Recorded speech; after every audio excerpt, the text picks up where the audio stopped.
All right, guys, welcome to my very first YouTube video. A lot of you guys probably don't know me, and if you do, it's probably through Instagram, where I drop a lot more of my quicker, tips and tricks videos. But this is where I'm gonna get a little more in depth because I feel like I have a lot to say, and I feel like in longer format videos such as this, I'm able to really get a little more off my chest and a little more of those tips and tricks that are actually likely gonna result in a difference in your business, right? So with that being said, what I would do differently if I started my home service business again today. Now, before we get too deep, first let me tell you about how we got here. Now, 2017, 2018 era, definitely definitely a little different, right? That was kind of my bad boy era. That's kind of when I was a jit, just kind of being stupid, right? Young and stupid and hanging out with the wrong crowds, doing the wrong things, right? You know, I'm sure a few of you can relate, maybe not, but I was over there doing my little shenanigans and trying to make the fast money, trying to live a life that I clearly wasn't meant for. And my career as a criminal was short lived. I wasn't too good at it, unfortunately. I learned that pretty quickly. So after being arrested a few times and going to jail, I decided, hey, yeah, I'd rather not do that. I'd rather make money and like not have to worry about getting arrested, not watching over my back. So, I decided to kind of change my act up a little and yeah. So let's fast forward a little. Enough yapping. 2019, 2020, started getting into the shoe flipping game, right? Shoe resale, all that good stuff, right? So I had a little luck, hit a few plays, but I think that it definitely became a little too competitive for me, especially with all the bots and all that stuff. Mind you, I was really good at the bots and the tech sav and really savvy on that side. And even then, it was really hard for me to get some dubs. So just really wasn't as consistent as I had needed at that time. Now, moving forward a little, in between this, I actually also worked with the roofing company, of which I sold like a little over $500,000 within like maybe a year and a half, 2 years of working there. I was probably the youngest. No, I was definitely the youngest guy there. Um, and it was pretty cool. I definitely learned a lot about the trade side of things. And I was pretty much just smacking the dog shit out of these insurance companies. You know, I would pretty much negotiate with them and help get people's roof spot essentially. And it was really cool. It's a really cool industry, and definitely something that got my interest in the home service side of things. But we'll get more into that at a different time. So let us fast forward to yacht era, 2021, when I was doing yacht rentals and all that good stuff. So this was actually my very first client. They had ended up renting out a pretty fat yacht. I think it was a 105 footer. So it was really awesome, especially for my very first yacht. It definitely gave me that boost of confidence I needed. And from there, just started taking off. Started meeting more people in the industry, not in the industry, in Miami, and just started making sure I networked and showed people the catalog. And I had a few good successful runs. Not sure if any of you guys know who these people are. This is Benjamin Kevo, and this is Rafael Vargas. Both of them are big time entrepreneurs here in Miami. I know he has over 1 million followers, and I think that he has like over 500,000 or something like that. I might be wrong, but definitely both of those guys, multimillionaires and pretty cool people. And it was really dope that they gave me a shot, especially when I was starting off. But yeah, moving forward, definitely had a few W's, nice yachts, all that cool stuff. The lifestyle was really cool, but the money, once again, was not as consistent as I needed it. It looked cool. It looked awesome. It was very flashy. You met a lot of cool people, but at the end of the day, I'm not here to meet people. I'm here to make money, right? So let us fast forward, right? After a couple of years of doing this, right, it just wasn't working out, and I needed something that was a little more stable or a little more controllable, right? Something that I can actually control. So decided, hey, let me go run some door-to-door sales with my friend. Like I said, over in Miami, wasn't making no money. I was in a terrible position. I was like anorexic. I was barely eating. As you can see, I'm pretty skinny in these pictures just because I just wasn't living a good, healthy lifestyle out there. And it wasn't really drugs or anything like that. It was literally, I was broke as hell, not making money. And yeah, had to rely on the goddamn ramen. But anyways, moving forward, went out to Michigan, started getting into the sales side. This is pest control. And went out there with my good friend Seabass, and yeah, just started learning the game. I said, hey, I had nothing for myself in Miami. Might as well go and put myself in a new environment, which, definitely was a double-edged sword. I learned a lot out there, but I also lost my ass out there even more. And I lost so much so that, I didn't end up making money like damn near the whole summer, and just ended up becoming a dud. And I just didn't have really a good environment with me as well. If you don't have a good team with you and a good environment, it's really not good for the mental and just really not going to make you any better, right? So let's move forward. How to end up moving back in with the parents. I was bumming, bro. I was fucked up, down and broke. So I had to get this money up. And what better way to do that than go and stay with the fam, right? And thankfully I had a family who was really caring and really gave me the time to get on my feet again. So over in Texas, I actually had a small job for like a month, which is at ADT. It's a security company down here. Was phone sales, right? Once again, I was trying to find something in sales because, I knew sales was where it's at, but I just didn't know where I fit in it. And I ended up getting fired from there. I wasn't too good at it and got laid off, which was kind of ironic. I'm like, you know what? I'm never doing sales again. I'm never doing this again. And then I ended up speaking to Josh and Oliver, and if any of you guys in the industry are OG, then you guys know the guys who started this on. Josh and Oliver Lester are hands down the OGs, the godfathers of the whole window cleaning industry. And if it wasn't for them, I definitely wouldn't been where I'm at today. Thankfully, they helped me out when I needed to get started, and I barely even had money to my name. I put my last couple $100s to my name.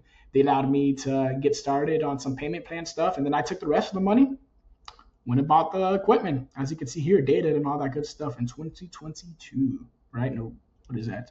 11, so that's like whatever, I don't know. That's like November, right? So there you see, got my first dub, first day, mind you, right? It was my first day knocking, and I got my first dub. So that was definitely like a confidence booster. I'm like, damn, like I literally could actually do this. So kept on going hard, kept on making a little more money, and got my first water fed pole and a DI tank, and that really changed the course of the entirety of the business, because now that was allowing me to clean windows quicker, and it just made me look that much more professional when I did clean windows, which then led to more referrals, more deals closed. Now let's move forward a little. Started getting more started hiring. I actually got my first technician, and started getting more tanks and whatnot. More technicians, more tanks, more jobs equals more money. So as you see, started getting bigger clientele, upgrading from the smaller homes that I started off with to nicer, more luxurious homes, mansions, etc., and so forth. And at this time, knocking was my life. I was knocking like 6 days a week. This was my life. 24/7 knocking, because at the end of the day, if I wasn't knocking, I was cleaning, and cleaning was not worth nearly as much as knocking. So 90% of the time I was knocking, and there's definitely a lot, but it definitely gave me a boost where I needed. And as you can see, my finances started to grow with that. After years of failure in various industries, I finally started to make some money. As you see here, $1,400 days, $1,600, another $1,400 day, $1,800, etc., and so forth. Let's move forward here. I was finally able to get my bread back up, move out the fam's house, get into my apartment here in Texas. Nice apartment too, because one thing about me is I'm pretty bougie, and I like to be in new places that look nice and make me feel good. Like I said, environment is everything for me, and I understood that being in an environment that is productive and an environment that's clean and motivating is really a big difference in something that's really going to change your outcome, in my opinion at least, right? And it just gives me that space that I needed to kind of just think and do my things, right? And of course, with that money, it allowed me to also go and travel, right? Which is pretty much the goal of like everybody. Go be able to travel, have fun out in LA, out in the north, Wisconsin, places like that. What is it over here? Dominican Republic, going visiting the fam, ATVing, all the good stuff, right? I can't even lie. This little industry ended up changing my life forever, essentially. And, I owe a lot to it. But let's move forward, right? So kept on working, right? Kept on keeping my foot on the gas. And now we started just pushing those income days up, right? Pushing our daily income upwards. So you got those $1,600 days, $2,000 days, $2,100, $4,800, $2,400 again, $3,600, 2,200, 2,000, 2,400, 2.4K again, 2K, and then I think this is my record-breaking day even to today. $6,500 day, which is absolutely mind-boggling. Taking it back, like a look at where I started, which is like $100 day. Now I had days that were $6,500, which is crazy. And I'm not gonna say it. I'm not gonna lie. Oh, like this is a common thing where I'm having $6,500 days daily, but definitely have really good weeks. And this is all thanks to where I started. So now, where did that get me? Right, that got me to this point now where I have a real business. Unlike a lot of people here, right? No dissing, but a lot of people have a side hustle, but they don't have a business. And that's one thing that I really wanted to set myself aside from, right, from other people, is I really wanted to focus on creating something real, creating something tangible. That way I can really bank on the business and have the business work for me, not me work for the business. So where we're at right now, fast forward to today, we're at 5 stars with over 378 reviews. By the time you're watching this, we'll probably be closer to 400. But you know what I mean, and growing. And the goal is to be at, I'd say 500 by no later than Q2 of next year. So I'm really stoked to see where that goes. But let's move forward to finances. What does that translate into finances? I have made, right? Mind you, I have made, and you're looking at the date here. This is September 1st, 2022. I didn't even have the business. I showed you the receipt earlier. I didn't even start the business until like November. So realistically, I didn't even start this stuff until like 2023. So let's just say the times that were actually like calculated, right, which is more like 2.5 years, I've made almost $1 million, right? At the time of you watching, I've made over $1 million. And that's crazy to think that a business like this, as simple as this, as window cleaning, and ended up being something that's been able to generate me this much money, right? And it doesn't mean I kept all this money, because I'd be lying. And if you think that you're going to be able to keep all this money, you're tripping. Businesses have overheads, businesses have all these expenses, especially when you're learning. There's a cost of learning, and it's a very expensive cost, but we'll get into that later. Now, what are those 3 things I would change, right? This is where you typed into the video. This is why you're here, and this is the only reason why you stuck until now. 3 things I would change, right? The first thing is data collecting and pins from day 0. Now, the reason why I say this from day 0 is because just to get one close, you're going through hundreds of people or dozens of people, right, mind you, and you're speaking to hundreds of people a day.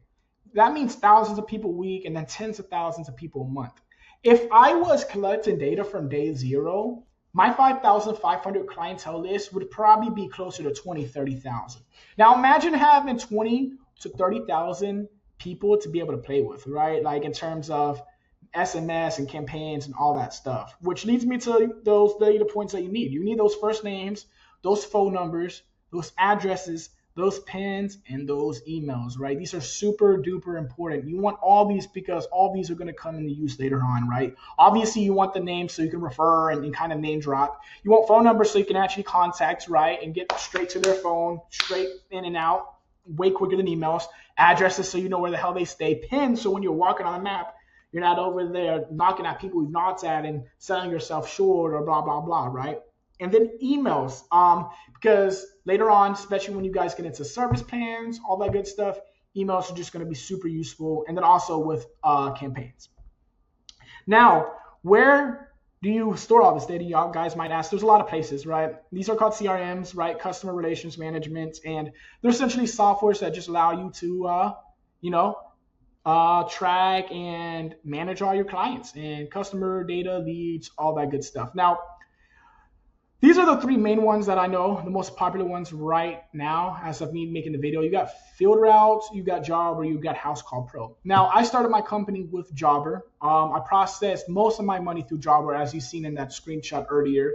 But as of recent, I actually recently moved over to FieldRoutes. And the reason I moved over to FieldRoutes is I think it's a little more geared to scaling, right, for businesses that are looking to scale, especially when it comes to the home service side of things, and home care plans and reoccurring and getting cards on file and all that good stuff. Because at the end of the day, as I mentioned earlier, the only reason why you're collecting all this data is so you can use that data later on, and is so you can make your job easier and their lives easier, right? The less friction you have, the better. Now, you got different types of CRMs. You got your front end CRM, main CRM, which you're going to use primarily for customer relations, right? Talking to customers, setting them up into the route, technicians, and payment processing, all that good stuff. But I highly, highly, highly recommend a back-end CRM as well. And it could be super simple. It could be super duper simple. But the reason why I say that is because all that data that you're collecting, all those tens of thousands of data you're collecting, you want to be able to make sure you're actually staying in touch with them, or else you're just wasting your time. So a good CRM is high level. It's go high level. It's super cheap, right? And it allows you to really set up some pretty diverse and detailed pipelines. You know, you could say, hey, contact this person in 6 months, and then it will get added right back into your pipeline in 6 months. Or, hey, hit me up next Christmas, and you already know who to hit up next Christmas, and so on and so forth. Super powerful. And the way I make my life easier to integrate this instead of having to do the data twice is use a tool named Zapier, which I'm sure a lot of you guys already know of. But if not, simply an automation tool that is super duper powerful, and it's literally like a guide tool, right? Something that I would definitely look into, and maybe I'll make a video on later. But Zapier, it's how I integrate these. All of these have integrations, so should be pretty simple. Now let's move on to the second thing. That's going to be reputation, right? Reputation is absolutely everything. Ask yourself, if a tree falls in the forest and no one is there to hear it, does it actually fall, right? You know, in this industry, especially when starting off, people are going to look at your credentials. People are going to want to know who you are, and having a good Google My Business is literally going to be the difference between night and day, right? I wish I knew that from the get-go, because as mentioned, I would have been able to, fast forward my success. So get your Google My Business fully optimized and fully verified. That means your insurance, your website, right? You want to get yourself verified on the maps. You want pics, you want vids, and then you want reviews, right? Now you're asking me, well, hey, what happens if I don't have reviews yet? No problem. Everybody starts from somewhere. But if you at least have these other ones, you're going to be able to find you a few jobs, and you're definitely going to be able to get a few reviews under your belt in no time, especially if you use some softwares like Nice Job and whatnot, which are super, super helpful to getting reviews. But yeah, I think that your main goal should be to specifically stack Google reviews, because at the end of the day, that's a platform where everybody searches at. That's where the first point of contact or first point of searching is always at. It's by far the biggest platform. And I think that if you can get a name there, you'll be able to get a name easier everywhere else. Now, in terms of an insurance, right, which I was speaking on here, there's really cheap insurances. So don't dwell on that too long. I think that's where some people get a little intimidated at. I use Thimble right now. I used to use this one called Next. Oops. Didn't mean to do that.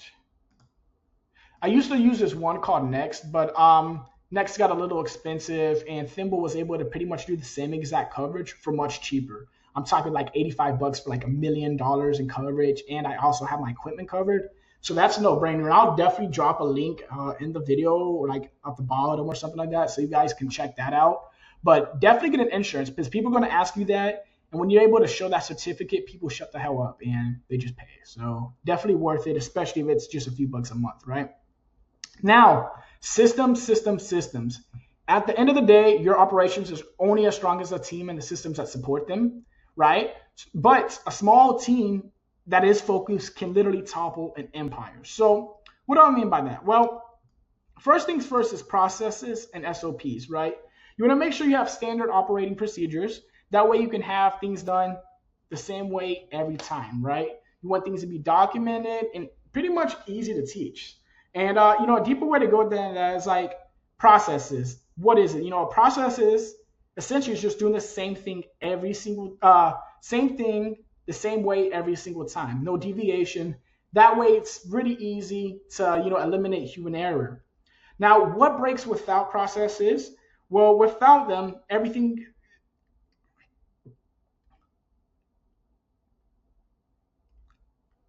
Now, what breaks without it? Well, that's easy. Without those, everything depends on who shows up and how they feel that day, which is a big no-no when it comes to business. You do not want to be relying on emotion nor motivation. You want to be relying on systems.